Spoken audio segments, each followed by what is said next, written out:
Hi friends, எல்லோரும் எப்படி இருக்கீங்க? நல்லா இருக்கீங்களா? இன்றைக்கி உங்கள்கிட்ட நான் காட்ட போகிறது என்னோடய கிச்சன் சேனலில் மட்டன் கிரேவி எப்படி செய்கிறதுன்னு காட்டுறேன் ஃப்ரெண்ட்ஸு. பாருங்கள், இது மட்டன் ஒரு 1/2 கிலோ அரவை நான் இன்றைக்கி அதுக்கு எடுத்துருக்கேன் ஃப்ரெண்ட்ஸு. பாருங்கள், இதுக்கு ஆல்ரெடி நான் மட்டன் மசாலா மட்டும் ஒரு 2 மேசக்கரண்டி அளவு நான் ஆட் பண்ணியிருக்கேன். அதை நல்லா பெரட்டி எடுத்துக்கணும். அதுக்காக நான் முன்கூடியே போட்டிருக்கேன் ஃப்ரெண்ட்ஸ். அது அளவுகள் உங்கள்கிட்ட சொல்லியிருக்கேன் ஃப்ரெண்ட்ஸு. மட்டன் மசாலா ஒரு 2 மேசக்கரண்டி போதும் ஃப்ரெண்ட்ஸு. பாருங்கள் ஃப்ரெண்ட்ஸு, இப்போ இதுக்கு தேவையான மசாலா ஆட் பண்ணி காட்டுறேன் வாங்க ஃப்ரெண்ட்ஸு.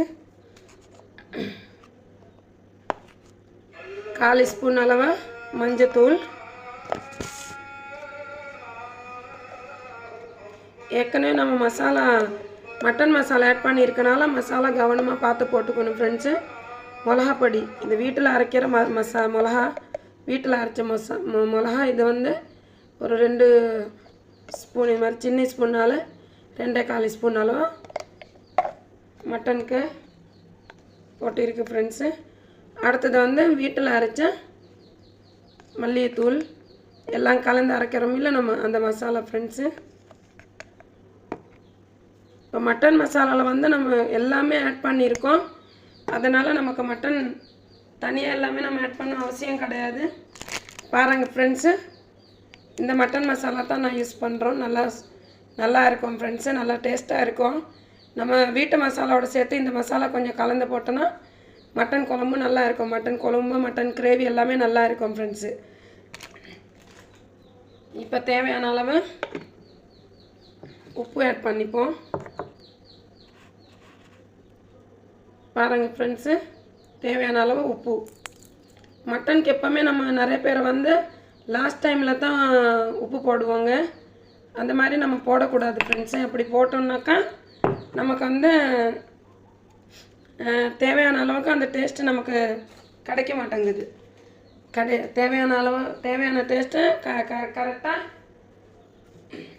கிடைக்காது. அதுக்காகத்தான் ஃப்ரெண்ட்ஸ்.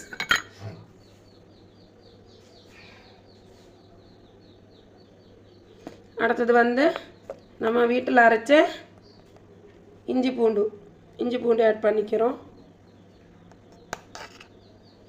இஞ்சி பூண்டு 2 ஸ்பூன் அளவு ஆட் பண்ணிக்கிறோம். இப்போ இதுக்கு நம்ம 2 ஸ்பூன் அளவு இஞ்சி பூண்டு ஆட் பண்ணி இந்த மட்டன் நல்லா நம்ம பிணைஞ்சிக்கணும்.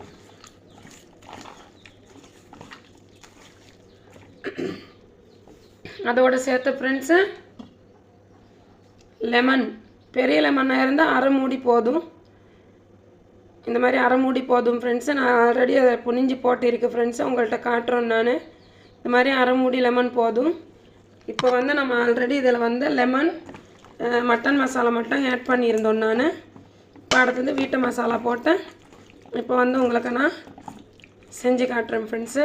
பாருங்கள், மட்டன் கிரேவி, மட்டன் குழம்பு எல்லாமே இதே மாதிரி நம்ம செய்யலாம்.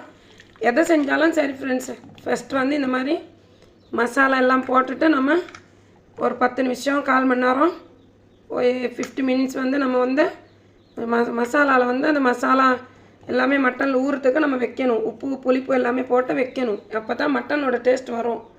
இப்படி நம்ம இப்போ ஒரு 10 நிமிஷம், ஒரு 10 மினிட்ஸ் இருக்கட்டும் ஃப்ரெண்ட்ஸு. அடுத்தது நான் அதுக்கு தேவையான பல்லாரி தக்காளி உங்கள்கிட்ட நான் காட்டுறேன் ஃப்ரெண்ட்ஸ். பாருங்கள் ஃப்ரெண்ட்ஸ், இப்போ நான் மட்டன் கிரேவிக்கு மீடியம் சைஸ் அளவில் 2 பல்லாரி எடுத்து அரைஞ்சி வச்சுருக்கேன். அதே மாதிரி மீடியம் சைஸ் 2 தக்காளி எடுத்துருக்கேன். ஒரே ஒரு உருளைக்கிழங்காய் தோலை நீக்காமல் நல்லா அலசி இப்படி எடுத்து வச்சுருக்கேன். பாருங்கள் ஃப்ரெண்ட்ஸு, இந்த தோலை நல்லா மண் போக வரைக்கும் நல்லா அலசி நான் எடுத்து வச்சுருக்கேன். நாலாக வெட்டி வச்சுருக்கேன் ஃப்ரெண்ட்ஸு. தேவையான அளவு ஒரு பெரிய சைஸு பச்சை மிளகா எடுத்து வச்சுருக்கேன் ஃப்ரெண்ட்ஸு. மீடியம் சைஸ்னால் 2 போடணும், பெரிய சைஸ்னால் ஒரு பச்சை மிளகா எடுத்து வச்சுருக்கேன். ஏன்னா சின்ன பிள்ளைகளுக்கெல்லாம் காரம் வரக்கூடாது. ரொம்ப காரமாக இருந்தால் பிள்ளைங்களுக்கு சரி வராது. அதனால தான் ஃப்ரெண்ட்ஸு. வாங்க ஃப்ரெண்ட்ஸ், இப்போ மட்டன் கிரேவி எப்படி செய்கிறதுன்ட்டு வீடியோக்குள்ளே போய் பார்ப்போம். இப்போ மட்டன் கிரேவி வைக்கிறதுக்கு இந்த மாதிரி ப்ரெஷர் குக்கர் நான் அடுப்பில் வச்சுருக்கேன் ஃப்ரெண்ட்ஸு. 2 லிட்டர் குக்கர் தான் இது. இப்போ பாருங்கள், இப்போ நான் அடுப்பு ஆன் பண்ணிக்கிறேன். அடுப்பு ஆன் பண்ணிவிட்டு இப்போ வந்து இது தேவையான அளவு ஆயில் ஆட் பண்ணிக்கலாம்.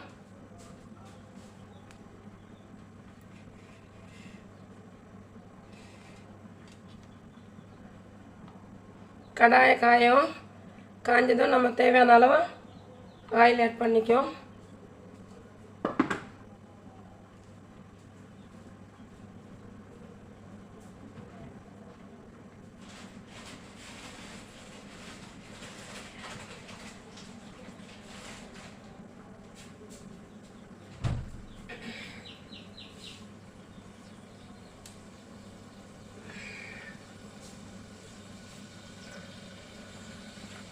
இப்போ என்ன காஞ்சதும் ரெண்டு ஏலக்காய் மட்டும் ஆட் பண்ணிக்கிறேன் ஃப்ரெண்ட்ஸு.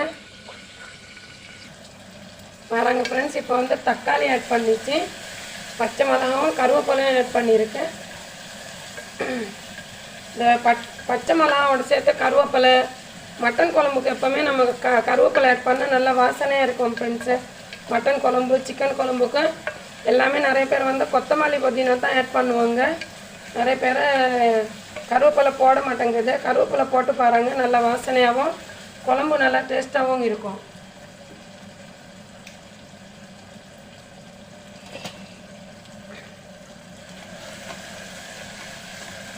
இப்போ தக்காளி, வெங்காயம், கருவேப்பிலை, பச்சை மிளகாய் நல்லா வதங்கிட்டு இருக்கு ஃப்ரெண்ட்ஸு. இதை நல்லா வதங்கி வரட்டும். நல்லா தக்காளியில் நல்லா மசிச்சு வரணும். அதே மாதிரி மட்டன் சிக்கன் குழம்பு வைக்கும் போது மட்டன் குழம்பு சிக்கன் குழம்பு வைக்கும் போது நம்ம இஞ்சி பூண்டு ஃபஸ்ட்டே ஆட் பண்ணக்கூடாது. நிறைய பேர் வந்து வெங்காயம் ஆட் பண்ணி இஞ்சி பூண்டு பேஸ்ட் ஆட் பண்ணிவிடுவாங்க. அதை ஆட் பண்ணக்கூடாது. அப்படி ஆட் பண்ணுறதுனால இஞ்சி பூண்டு சீக்கிரமாக அடி பிடிக்கும். தக்காளி நம்ம இப்படி மசிச்சு நல்லா ஜூஸ் வர வரைக்கும் இருந்துட்டு அதுக்கப்புறம் வந்து நம்ம லாஸ்ட் டைமில் இஞ்சி பூண்டு ஆட் பண்ணி வதக்கிட்டால் இஞ்சி பூண்டு வந்து அடி பிடிக்காது ஃப்ரெண்ட்ஸ். நல்லா மசஞ்சு வந்துச்சு ஃப்ரெண்ட்ஸு.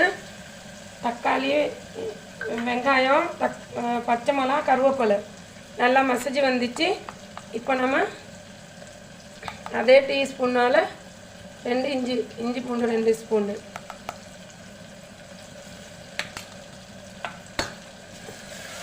இஞ்சி பூண்டு இதுக்கு போட்டது 2 ஸ்பூனுன்னா ஏற்கனவே நம்ம மட்டனில் போட்டு வச்சுருக்கிறோம், அதனால தான். இப்போ வந்து இந்த தக்காளி, பல்லாரி எல்லாம் சேர்த்து ஒரு 1/2 ஸ்பூன் அளவு, இந்த சின்ன ஸ்பூன் அளவு ஒரு 1/2 ஸ்பூன் மிளகாத்தூள் ஆட் பண்ணிக்கிறோம். இது எதுக்கு நான் ஃப்ரெண்ட்ஸு நம்ம மட்டன் குழம்பு, மீன் குழம்பு, சிக்கன் குழம்புக்கெல்லாம் நம்ம வந்து இந்த ஒரு சேர்த்தே வதக்கிட்டால் குழம்பு நல்லா அழகாக நல்லா மினுமினுப்பாக இருக்கும். அதுக்காக தான். இல்லைன்னா குழம்புலாம் ஒரு வெள்ளையாக இருக்கும். அவ்வளோதான் ஃப்ரெண்ட்ஸ். இப்போ வந்து நம்ம வெட்டி வச்சுருக்க உருளைக்கிழங்கே போட்டுக்கலாம். சிக்கன் குழம்பு வைக்கும் போது, மட்டன் குழம்பு வைக்கும் போது எப்போவுமே இதே மாதிரி உருளைக்கிழங்க வெட்டி போட்டு புளியோலுக்கு கொடுங்க, ரொம்ப டேஸ்ட்டாக இருக்கும். இந்த மாதிரி செய்யும் போது புளிப்பு, உப்பு எல்லாமே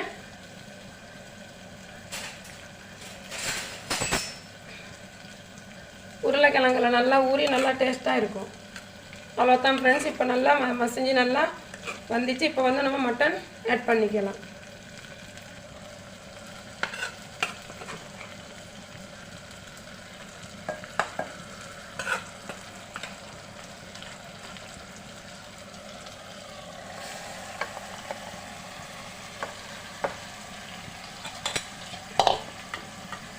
இப்போ நல்லா இப்படி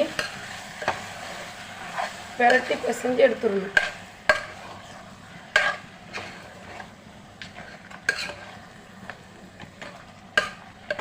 நிறைய பேரை கேட்பாங்க, சரி உருளைக்கிழங்கு முன்கூடியே போடுறாங்களே கரைஞ்சி வராதுண்டு. உருளைக்கிழங்கு நம்ம தோலோட போகிறதுனால கரையாது. இந்த மட்டன் இப்போ சிக்கனாக இருந்தால் நம்ம ஒரு 2 விசிறி அடித்தா போதும், 2 சவுண்டு வந்தால் போதும். ஆனால் மட்டன்கிறதுனால ஒரு 7 8 மினிமம் ஒரு 10 விசிறியாச்சும் வரணும். அப்போ தான் மட்டன் நல்லா வெந்து வந்துடும். அதுக்காக தான். மட்டன் கிரேவியாக இருக்கனால நம்ம நிறைய தண்ணி ஆட் பண்ணக்கூடாது ஃப்ரெண்ட்ஸு. கொஞ்சம் மீடியமாக தான் இந்த அளவை தான் நம்ம தண்ணி ஆட் பண்ணிக்கணும்.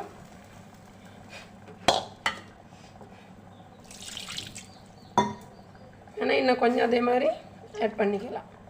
ஏன்னா இந்த மட்டன் வேகிறதுக்காக மட்டன் நல்லா வெந்து வரணும். அதுக்கு சில நேரத்துக்கு ஆடை முத்தன ஆடாக இருக்கும், எப்படி சொல்கிறேன், இந்த வயசான ஆடெல்லாம் இருக்கும். அந்த மாதிரி இருந்தால் நமக்கு கறி சீக்கிரமாக வேகாது, கறி சக்கை மாதிரி இருக்கும். பாருங்கள் ஃப்ரெண்ட்ஸு, குழம்பு பார்க்குறதுக்கு எவ்வளோ சூப்பராக அழகாக இருக்குது.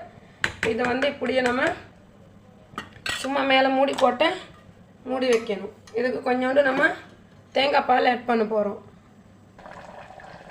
அவ்வளோதான் ஃப்ரெண்ட்ஸ், நல்லா கொதிக்குது. இப்போ நம்ம என்ன செய்கிறோம்னாக்கா இதுக்கு சேர்த்து கொஞ்சம் தேங்காய் பால் ஆட் பண்ண போகிறோம். பாருங்கள் ஃப்ரெண்ட்ஸ், இந்த மாதிரி ஒரு மூடி அளவு தேங்காய், இது சின்ன தேங்காய் இருக்குது, அதனால் அதில் ஒரு மூடி. அதே மாதிரி பிஞ்சு தேங்காய், முத்தின தேங்காய் கிடையாது. முத்தின தேங்காய்னா நம்ம பால் தான் போடணும். இது நல்லா நைஸாக இருக்குது, அதனால் தேங்காய் அப்படியே நம்ம அரைச்சி போடலாம். இல்லைனா தேங்காயோட சக்கை வரும், அதனால் நம்ம அப்படி போட முடியாது முத்தின தேங்காய் இருந்தால்.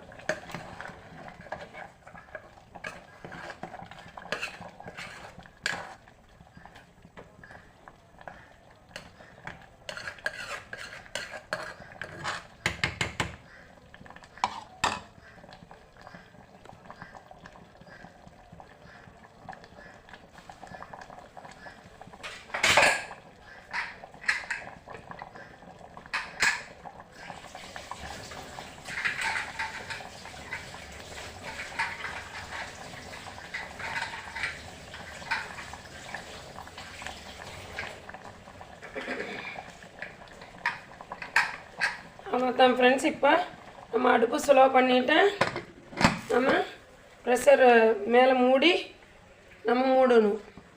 அவ்வளோதான் ஃப்ரெண்ட்ஸு, இதில் இருந்த கணக்கை நம்ம வச்சுக்கணும். எத்தனை விசிறி வருதுன்ட்டு கணக்கை வச்சுக்கணும். மட்டன் முத்தினதா மாதிரி இருந்தால் கொஞ்சம் மட்டன் கைக்கே தெரியும் ஃப்ரெண்ட்ஸு. இலங்கன மட்டன்னா கொஞ்சம் முத்தின மட்டனானு தெரியும். பாருங்க ஃப்ரெண்ட்ஸ், மட்டன் கிரேவி ரொம்ப சூப்பராக ரெடி ஆயிடுச்சு.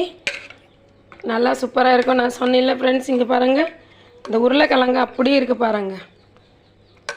நல்லா சூப்பராக மட்டன் கிரேவி ரெடி ஆயிடுச்சு. இந்த பாருங்கள் ஃப்ரெண்ட்ஸு, உருளைக்கிழங்கு நல்லா சூப்பராக இருக்கு. நீங்களும் இதே மாதிரி ட்ரை பண்ணி பாருங்கள் ஃப்ரெண்ட்ஸு. மட்டன் கிரேவி எப்போவுமே இதே மாதிரி வச்சுன்னா நல்லா டேஸ்ட்டாகவும் நல்லா ருசியாகவும் இருக்கும் ஃப்ரெண்ட்ஸு. நல்லா சூப்பராக இருக்கும். நீங்களும் ட்ரை பண்ணி பாருங்கள் ஃப்ரெண்ட்ஸு.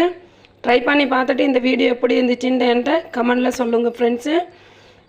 உங்களுக்கு இந்த வீடியோ பிடிச்சிருந்தால் லைக் பண்ணுங்கள், கமெண்ட் பண்ணுங்கள், மறக்காமல் சப்ஸ்கிரைப் பண்ணுங்கள். Thank you friends.